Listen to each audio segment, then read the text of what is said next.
The taxi drove off, leaving Funk on the Hoddesdon lawn, surrounded by Valises. Funk was thinking it was more than merely odd that Barclay, for whose coaching he had come prepared to spend a month, had not met him as planned. He tried the screen door. It was hooked inside. "Hello in there," he hailed hopefully. There was no response. The Hoddesdon farm lay drenched in a torpid lethargy, for which it was obvious more than the July heat must be responsible.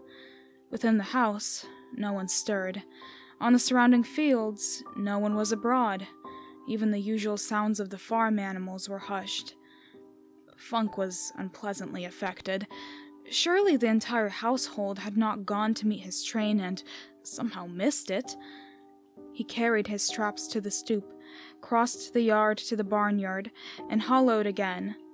He knew of old where Barclay's studio was, so he set off down the path toward the grateful shade of the woods. The gray stone walls of the old building soon glinted through the tree trunks and heavy foliage. A strong conviction possessed Funk that Barclay was not within. In fact, he found the studio door padlocked. He noted that the west window was rudely boarded up.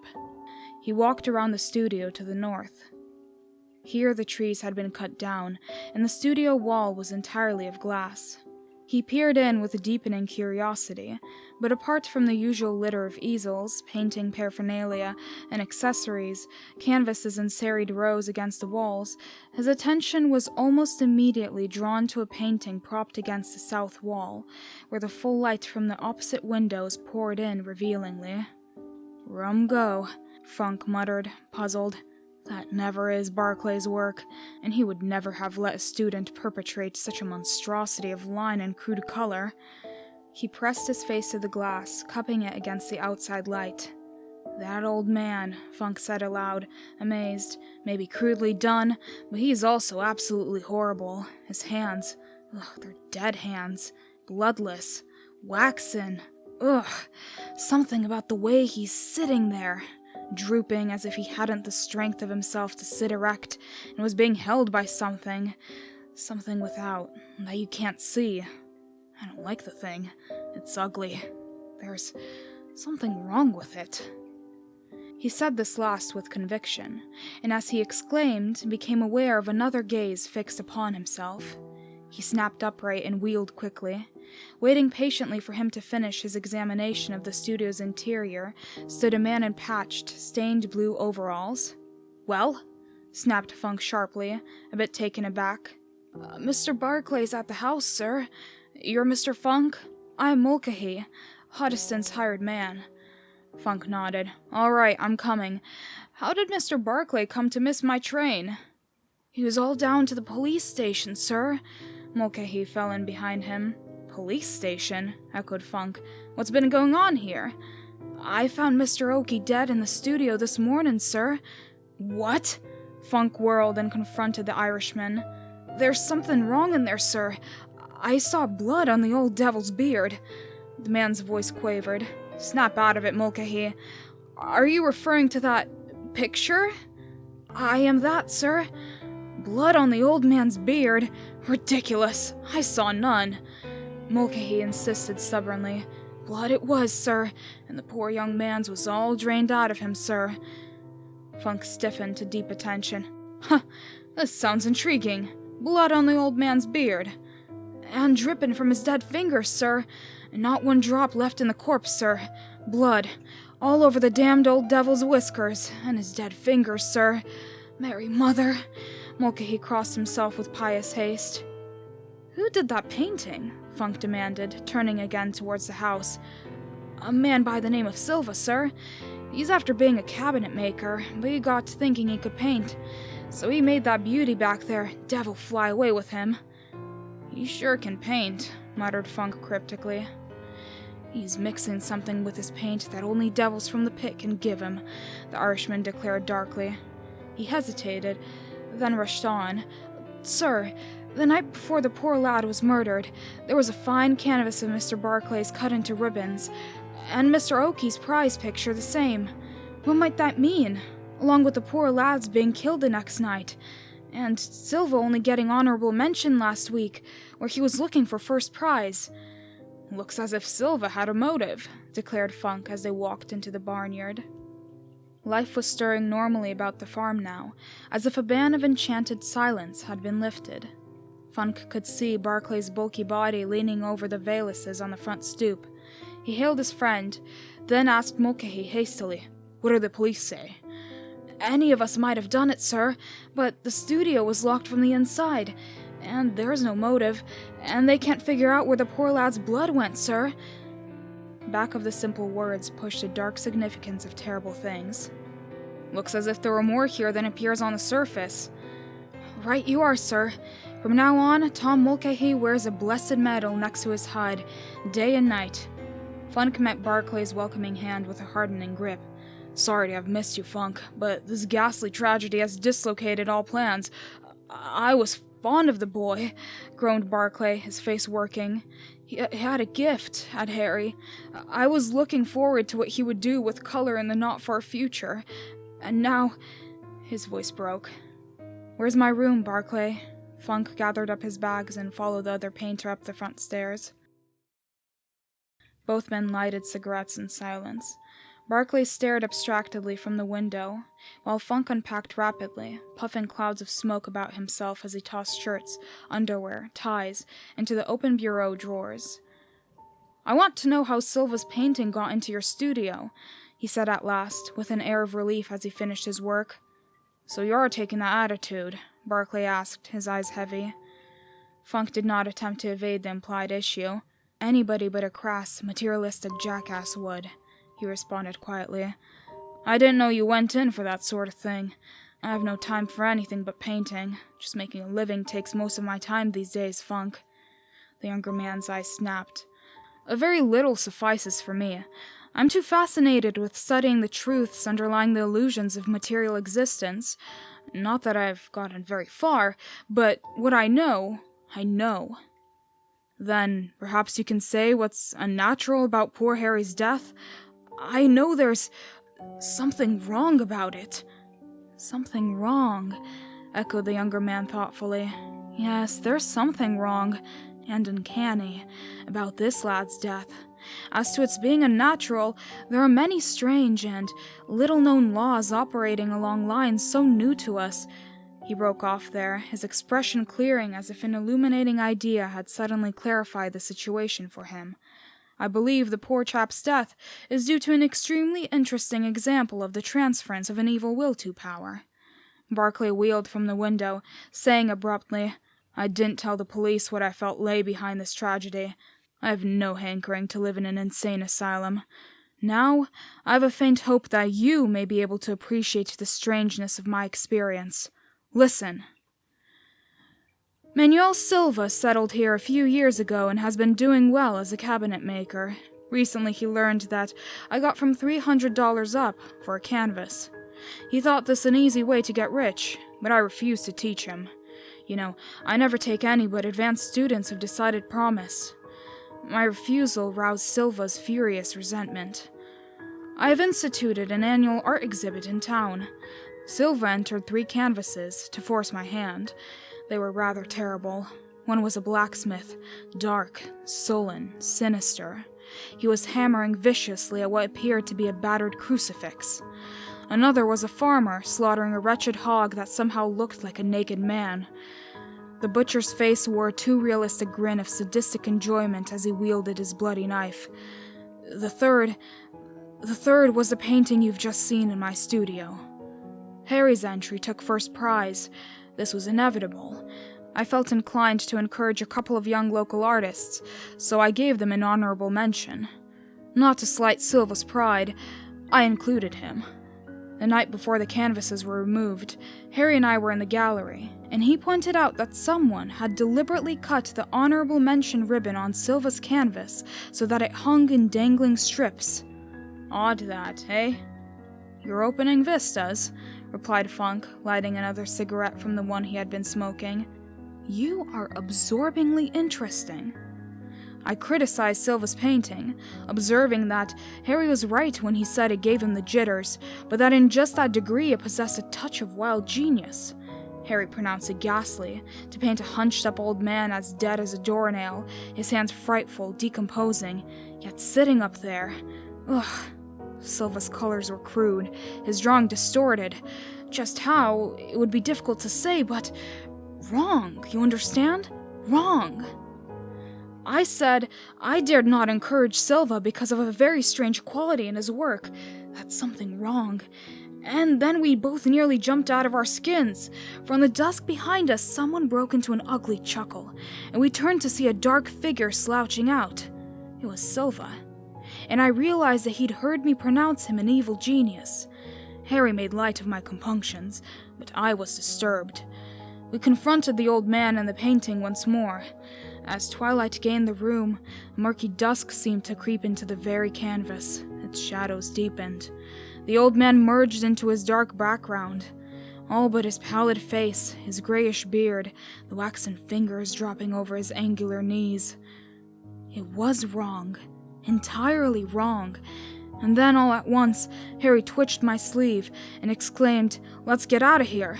And we turned and plunged into the street, stricken by some subtle panic so obsessing that it was not until we were back at the Hoddesdon farm that we realized how foolish and unreasonable had been our flight. Funk lighted another cigarette. We went sketching next day, Barclay went on, and Hoddesdon brought our canvases back to the studio. That night, he told me that Silva had sent me one of his for a gift, so Harry and I went down to see which one. We lighted candles, and really, we got a nasty shock. The flickering, inadequate candlelight made that old man appear more than ever an entity with a horrid existence independent of his painted presentment. Harry said, "My God," in a kind of comic dismay. I knew instinctively that Silva was up to no good. He bore me malice. His very gift seemed to convey dire menace. In the pale candlelight, the old man's beard appeared to rustle stiffly, as if his lips were parting under its bushy shelter. Of course, I could not see anything, but I felt that I was seeing a pale, dead tongue flick moisture over dry, dead lips. Ugh.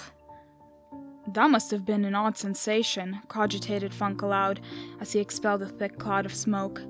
You make it very clear. Yes? Well, there's more of it, Funk. Oki and I went over our canvases to check on their return and good condition. We were satisfied.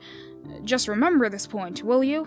We padlocked the studio door and went off to bed. When we went in the next morning, the padlock was undisturbed, and all the windows locked on the inside. But one of my best canvases had been slit into ribbons, and Harry's, which had taken first prize, was completely demolished, even the frame. That last act of vandalism made me feel bad. I'd been sure the boy could cash in on his work, and he needed the money. He took it like a Spartan, but he told me he was going to sleep in the studio that night, for he felt sure that Silva had done the damage. I agreed, although I couldn't figure out how Silva could have gotten inside.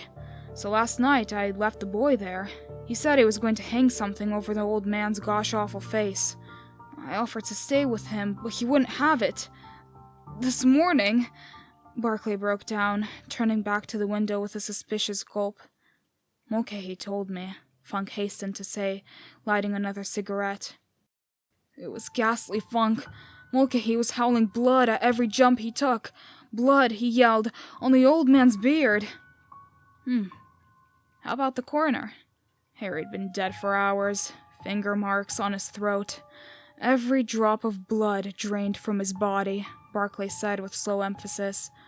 Mulcahy had seen him through the north windows. I had to break the west window to get in. The coroner said at first that he'd had a fit, but finally decided he'd been killed by a person unknown. About the blood? Queried Funk. Mulcahy was right about it. Funk, I saw it too. It's not there now, Funk declared. Barclay nodded. That's another strange thing. When I rushed over, I found poor Harry sprawling on the floor, his body all twisted in a grotesque, gruesome position, and so terribly white. As I threw myself on the floor beside him, something struck upon my inner ear. It was a sound, but such a sound! Even as I heard it, I knew I was hearing what could not be apprehended physically. I sprang to my feet and confronted Silva's hideous canvas. God, it was horrible. He shuddered at the bare recollection. The painted old man sat there motionless, but it was a sinister restraint, Funk. I stared, stricken by a horror that affected me with nausea, for I saw then that someone had smeared that ancient's deathly pallor with crimson that crawled down the painted gray beard. The dead hands that hung over the angular knees were dripping, every pallid fingertip, with blood. Blood, Funk. How do you know it was blood? Funk demanded sharply. I touched it, whispered the old man, distastefully. And then? Funk prompted, not ungently. A ghastly thing came to pass. I did not see it. I felt, rather than saw. I became aware with that inner sense of the movement of one of the old man's painted limbs. It lifted with the jerking unevenness of an automaton and passed across the stained gray beard. I say, it moved. I felt it move, yet at the same time, I was aware that it was only painted, hence incapable of movement. It was a something else behind it that actually moved. I find it almost impossible to clarify my intuitions, Barclay deprecated despairingly, other than to say that, while the painted figure did not stir, I was yet inwardly aware that it lifted one arm and wiped away the crimson from its beard. Then it reached out on either side to drag off that horrible drip from its waxen fingertips against the painted glass that reddened under them. God! It was the more horrible because, although the figure did not show movement to my straining eyes, yet I saw the crimson lifeblood of poor Harry disappearing from the canvas, as those movements which I felt, rather than saw, took place.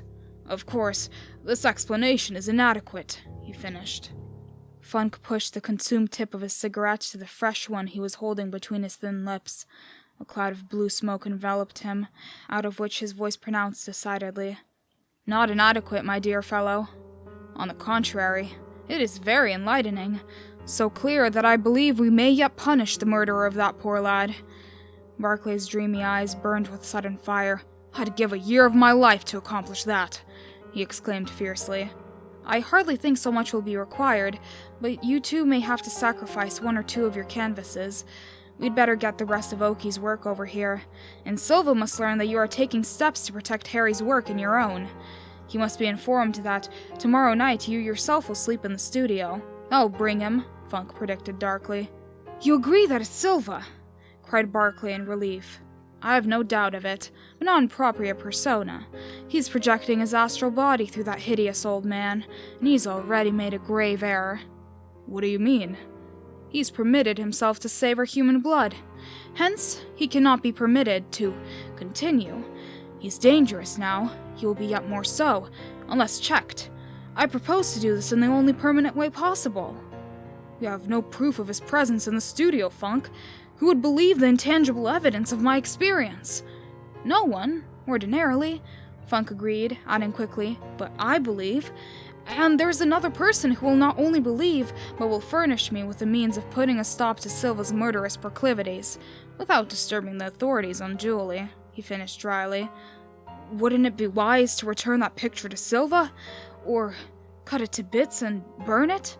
Suggested Barclay uneasily. Later, said Funk queerly. You see, Silva has somehow learned how to transfer his will for evil to that creature of his own making. It is through that same creation that we must reach him and stop his criminal career before it is too late. Barclay sighed. You speak as if you knew what you were talking about, Funk. I can't just understand you, but I feel that you are somehow right. What do you wish done? Get Mulcahy, or Hoddesdon, to clear out all Oki's canvases. Leave only a couple of your own that you don't particularly care about, so as not to stir Silva's suspicions overly. He'll imagine you're exhibiting. Then have Hoddesdon step in and tell Silva what happened to the canvases in the studio, and ask him to have his moved out of harm's way. That'll appear a kindly impulse on your part, and he will reply that he'll send for his canvas in a couple of days. He'll figure on polishing you off by then, finished Funk callously. Agreeable thought that, sighed the older painter. Now, you're going to lend me your roadster. I'll be back tomorrow afternoon at the latest.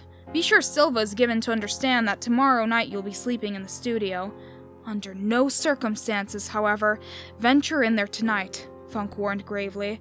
Tonight Silva, or whatever wakens in the studio under the stimulus of his evil purpose, may have free play. But tomorrow night I shall be there, not you. I won't permit your getting into a nasty situation, Funk. This isn't your affair, after all.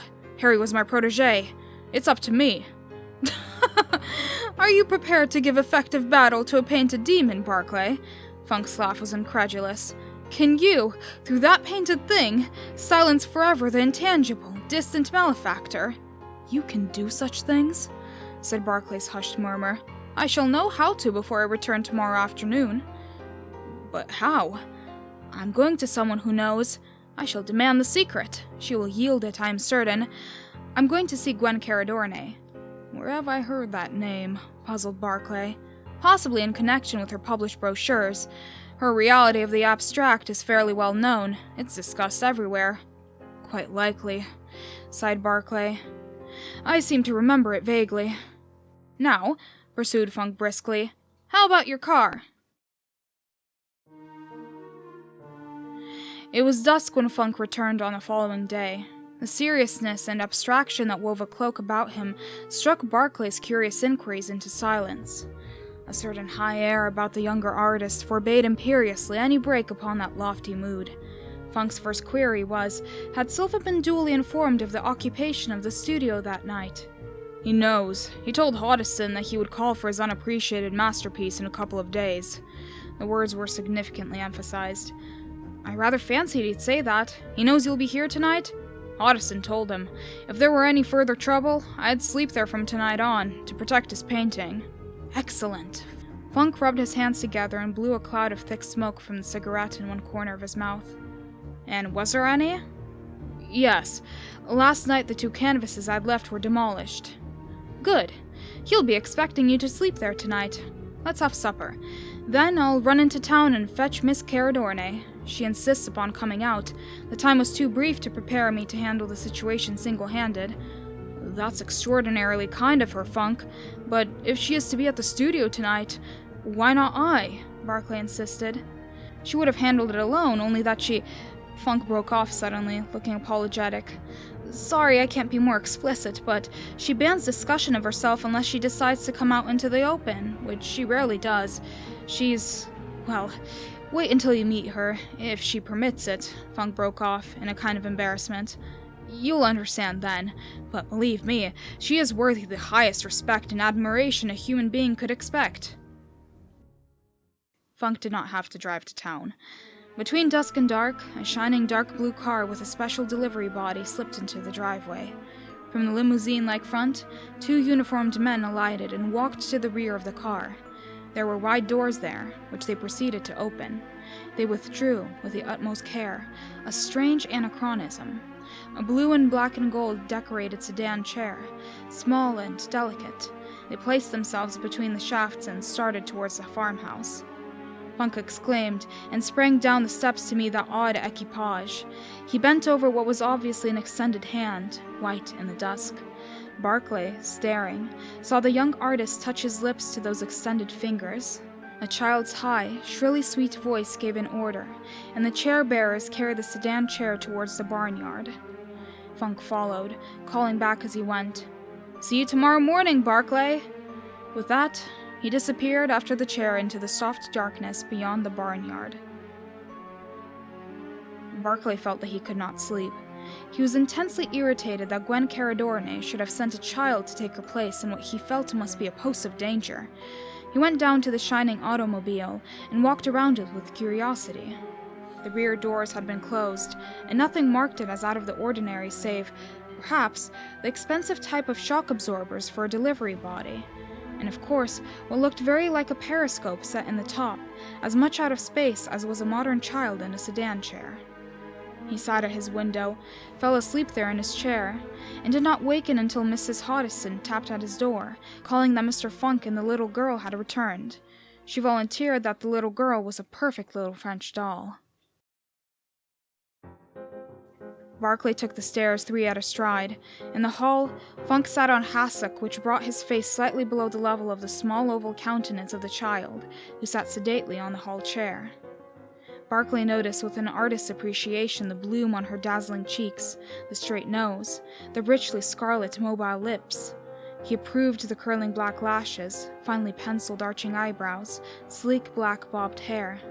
Her creamy silk dress, rather longer than worn by most children of her age, apparently about 6, was smocked in a knowing fashion with bright colors.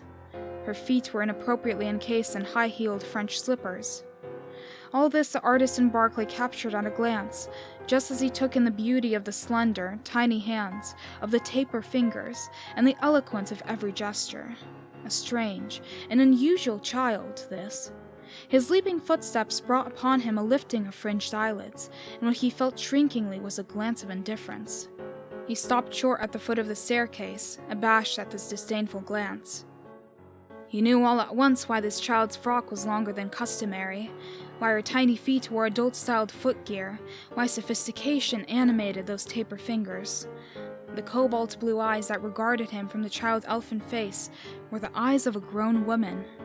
They were the informed eyes of one who has passed through the fires of varied experiences, the eyes of one who has gazed unafraid upon unveiled mysteries. The child was not a child, was an exquisite fairy, a creature set apart from the entire world by her miniature proportions. Funk sprang up, caught the other man's hand, and drew him down to the hassock, himself sinking upon the floor so that both men's faces were now below the level of the fairy's. "Barclay," Funk said, in a tone of repressed excitement, "Miss Caradorne permits me to present you." "Honored, Miss Caradorne," mumbled Barclay, still confused under the keen gaze of those faintly derisive blue eyes. He understood it, after a minute. She was touched with amusement as discomfiture. An elfish smile twitched at one corner of her scarlet lips, and she actually turned away those two shrewd eyes as if to spare Barclay's feelings, a kindly gesture which did not serve to tranquilize him, for there was just a touch of condescension in her half-smile. "Mr. Funk has been showing me these canvases from your studio," she said, slowly, in a shrilly sweet voice. "I would very much like that snow scene. It is charming. If you would tell me the price." Barclay's embarrassment vanished. Here he could be sure of himself. "I would feel honored if you would accept it as a proof of my gratitude for your having come here," he began, but his eyes questioned Funk. "You are anxious to learn the outcome of last night's plans," said Miss Caradorne's high voice slightly. Suspended in the bosom of her frock by a slender platinum chain was a platinum whistle, which she put to her lips and sounded. At once the bearers of the sedan chair came up the steps and into the hall, holding the chair close to their mistress. Like some bright bird, so airy and graceful was her lithe movement, she seemed to fly from her chair into the sedan's shelter. She waved one tiny hand. The bearers took their light burden outside, slid it into place in the rear of the waiting automobile. They mounted into the front, and the car slipped noiselessly away down the road, bespeaking the many-cylinder motor by its very silence and power. Barclay stared after it, amazed. "So that strange little thing is your wonderful Gwen Caradorne? Why didn't you warn me?" Funk lighted a cigarette hastily and began surrounding himself with smoke. "Why didn't I? Because she won't be talked about. She's proud and sensitive. She considers her miniature body the ultimate of human perfection, and won't permit its comparison with what she considers our gross bodies. And she's abnormally proud of her brain. She has reason to be. I think it is the most highly developed I've ever known. As an occultist, she's the 7th daughter of a 7th daughter—" Funk broke off brusquely. "You are anxious to know about last night? She has forbidden me to divulge details, but I may tell you briefly that Silva will never again repeat his evil act." "He was there, then? Last night?" gasped Barclay incredulously. "Not in propria persona, but his familiar was already locked in with us, when I bolted the door behind Gwen and myself." "What do you mean?" Funk sighed resignedly. "Let's go down to the studio. It's easier to understand when you've seen things with your own eyes." The telephone rang. Mrs. Hoddesdon ran out of the kitchen and answered it. An expression of horror settled on her placid face. "Manuel Silva's been found dead, with a knife wound in his throat," she called, and gave closer attention to the telephone. Funk beckoned Barclay silently, and the two hurried across the barnyard and into the woods. With the key Barclay had loaned him, Funk unlocked the padlock. He pushed the studio door open. Words seemed superfluous. Spread on the floor lay a painted canvas figure, pinned down by a knife through its throat. The edges of the canvas were sharply defined, as if just cut out of the painting, leaning against the south wall with a neatly trimmed vacancy in its center. Barclay stared, closed his eyes convulsively, then stared again. "I couldn't have done it alone," Funk kept repeating in a kind of feverish excitement. "She furnished the power. She'd have done it herself, but she's too... he corrected himself hastily. He was too tall." Barclay stared, motionless. He was absorbing the details of a bizarre thing which confirmed him in his hasty resolution to burn Silva's painting without delay. The empty space in the painting distinctly outlined a drooping, seated figure. The painted canvas shape lying on the floor, pinned down by the knife through its pallid painted throat, could have filled that vacancy twice over. It was a full-length, standing figure.